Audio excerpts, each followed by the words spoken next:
अभी हम भगवानपुर प्रखंड के मोहम्मदपुर पंचायत के अंतर्गत स्थित रामपुर ग्राम में हम लोग अभी यहाँ पे मौजूद हैं। ये रामपुर स्थित पूर्वी मठ है। इस ग्राम में 2 मठ हैं जो बाज़ार से लगभग 1 किलोमीटर की दूरी पर है। मुख्य मार्ग से NH 331 से लगभग 1 किलोमीटर के दूरी पर स्थित है। ये पूर्वी मठ के नाम से विख्यात है। ये इस क्षेत्र में रामपुर में ये विराजित है ये मठ। जय जय सीताराम।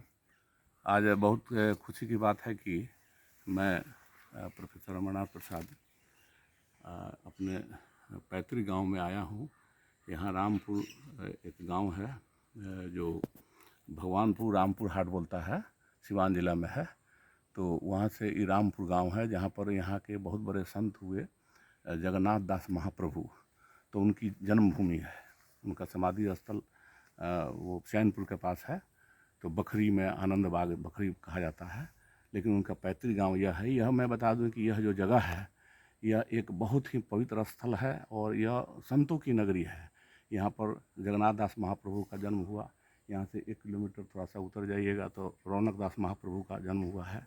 थोड़ा सा आगे इधर जाइएगा तो अरुआ गाँव में वहाँ बहुत बड़े सिद्ध संत हुए साध बाबा, उनका वहाँ समाधि स्थल है। यहाँ से जस्ट पश्चिम जो है 2 किलोमीटर जाइएगा तो अंदर जो है चेंवर में ये मुनिया बाबा का स्थान है।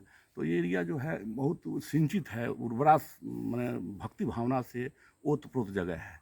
तो हम लोग जहाँ बैठे हैं यहाँ पर रामोदास दास जी एक महाराज रहते थे। यह एक मठिया है और यह मठिया बहुत प्राचीन मठिया है और लगभग यह 200-300 वर्ष पहले से मठिया चली आ रही है। काफ़ी ज़मीन है और मैंने काफ़ी बहुत खुशी की बात कि अभी हमको मालूम चला, हमारे छोटे भाई अनुज जो हैं यहाँ आए हैं, त्रिलोकीनाथ जी, तो उन्होंने बताया कुछ दिन पहले कि भैया यहाँ पर मठिया में महात्मा जी एक आए हुए हैं। वो बनारस से आए हुए हैं और बहुत सिद्ध है महात्मा हैं। और इनके 2-3 बातें हमको बहुत अच्छी बात लगी। जैसे कि जगन्नाथ दास महाप्रभु ने लिखा है कि जगन्नाथ जग देख लो, 2 वस्तु है सार, संत मिलन और हरि भजन मन में लो विचार।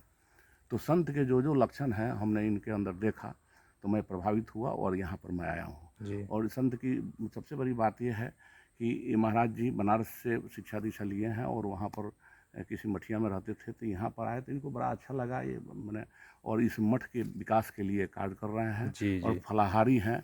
और ये महीना में 2 बार यहाँ पर क्या होते हैं, रामचरितमानस का पाठ होता है। ये भी एकादशी के दिन होता है।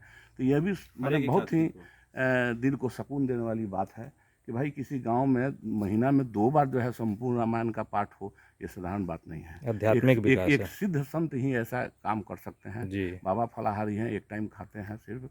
तो ये बहुत खुशी की बात है। और यहाँ मैं आया हूँ, आज का जो मुख्य उद्देश्य था, छपरा से मैंने कुछ, हर साल मैं पेड़ लगाता हूँ, तो आज उसी मौके पर कुछ पेड़ मैं यहाँ लाया हूँ। और यहाँ पेड़ दिखाइए, यहाँ पर पेड़ है लगभग 21-22 पेड़ है जिसमें आंवला का पेड़ है, करवैनी का पेड़ है, अमरूद का पेड़ है, पीपल का पेड़ है, इस तरह का आम का पेड़ है। तो पेड़ मैंने लाया, बाबा ने कहा था कि भाई प्रोफेसर साहब वहाँ से आप कुछ पेड़ लाइए, यहाँ पर हम लगवा देते हैं। तो आजकल जानते ही हैं कि प्रकृति का संवर्धन, प्रकृति का संरक्षण और प्रकृति का सच्चा सत्कार तभी होगा जब हम पेड़ को लगाएं। तो आज बड़ी खुशी की बात है कि महाराज जी आए हैं। महाराज जी को मैं चरण वंदन नमस्कार करता हूँ। महाराज जी 2 शब्द आप बताएं पेड़ के बारे में, या आप अपने बारे में कुछ बताएं।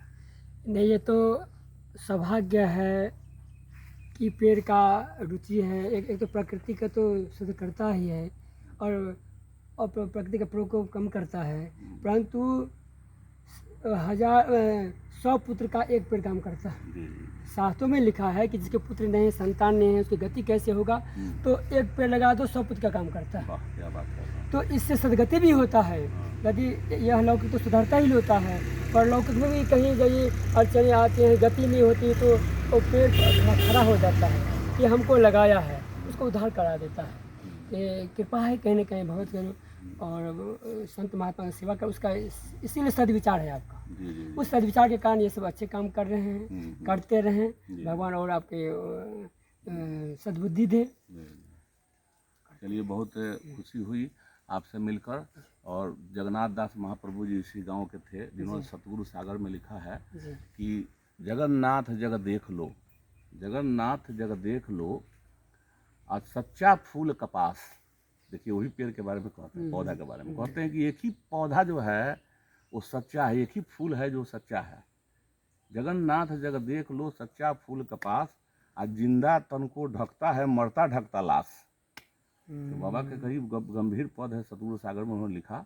उन्होंने एक जगह और लिखा कि जगन्नाथ जग देख लो, जगन्नाथ मन कुकुर, मन को कुकुर से कुत्ता से तुलना किए हैं, मन कितना चंचल है। कहते हैं जगन्नाथ मन कुकुर कौरा खातिर धाय, आ कितना घर घूम गया तबहू नहीं अघाए। तो एक एक पद जो है बहुत ही अवर्णनीय पद है, उसमें हजारों पद ऐसे ऐसे लिखे गए हैं। और आज ज़रूरत है, आज के इस युग में, इस भौतिक युग में आज ज़रूरत है कि हम ज़्यादा से ज़्यादा समय भक्ति भावना में लगाएं, भगवान के श्री चरणों में अपना प्यार निवेदित, प्रेम निवेदित करें, पेड़ पौधों को लगाएं, क्योंकि इस तरह भी जीवन आजकल टसल से भर गया है। एक कवि ने लिखा है कि what is this life is full of care, we have no time to stand and stare. इसका मतलब ये है कि जीवन जीना क्या है जो हमेशा परेशानियों से भरा हुआ है, सुबह से शाम तक जो है टेंशन में भरे हुए हैं, कि आज आदमी के पास थोड़ा सा समय नहीं है कि वह प्रकृति के बीच में थोड़ा समय बिताए, ऐसे आध्यात्मिक चीज़ों में समय बिताए। ये जीवन क्या जीवन है, उस पर व्यंग करके कहता है what is this life is full of care, we have no time to stand and stare. खड़ा होने का 2 मिनट समय नहीं है, और स्टेयर मैंने गौर से किसी चीज़ को देखने का समय नहीं है। तो बहुत खुशी की बात है ना। और बहुत ये भी खुशी की बात है कि यहाँ गांव के लोग जो हैं बड़ी हम देखे हैं कितना जो है भक्ति भावना से हैं, सभी लोगों का सहयोग मिलता है ना। ये वीडियो बना रहे हैं, ये भी जो है इनके बारे में बाबा आपका कहना है कि बहुत भक्त स्वभाव के हैं, अच्छा भजन करते हैं। हमारे साथ हमारे विद्यार्थी जो है ये आए हुए हैं, शिवकांत है ना, तो ये अभी MM में अंग्रेजी पढ़ते हैं हमारे साथ। तो जहाँ जहाँ मैं जाता हूँ तो हमारे अच्छे कामों में सहयोग देते हैं। तो विद्यार्थी का यह गुण होना चाहिए कि भाई पढ़ने के अलावा कुछ सामाजिक काम करे, कुछ सांस्कृतिक काम करे, इस तरह के काम में उसे लगा रहना चाहिए। तो एक बार प्रेम से बोलिए जगन्नाथ दास महाप्रभु की जय, राम उदार दास जी महाराज की जय, सभी संतों की जय, हर हर महादेव।